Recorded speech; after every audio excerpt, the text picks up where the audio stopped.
दादा विकास झालाय का इकडला खरंच? विकास झालाय, चालू आहे.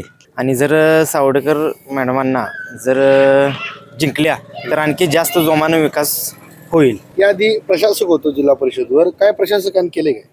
प्रशासक होतं, सगळीकडेच होतं. पण हे आमचा जो मतदारसंघ आहे अरुण अण्णांचा ते मतदारसंघ, जरी इथं प्रशासक असला तरी अरुण अण्णांचं त्या प्रशासकावर वचक होती. आणि त्यांच्या त्या दबावामुळे किंवा त्यांच्या प्रदीर्घ अनुभवामुळे इथं निधी कुठलाही कमी पडलेला नाही. या निवडणुकीचं काय चित्र आहे?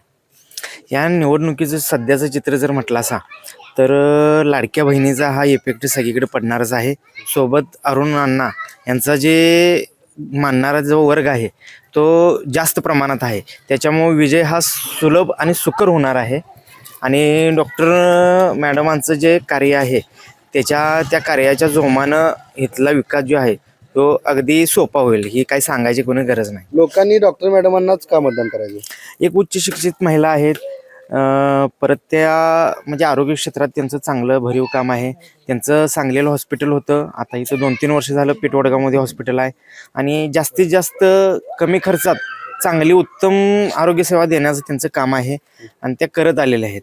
आणि जर हे शासन म्हणजे जर आता त्यांनी निवडणूक जिंकली तर कुठल्याही योजना असतील किंवा काही म्हणजे आरोग्य क्षेत्रातील कामं असतील तर ते चांगल्या पद्धतीनं लोकांच्यापर्यंत पोचतील आणि त्याचा लाभ मिळेल लोकांना, सर्वसामान्य लोकांना, हे आम्हाला विश्वास वाटतो.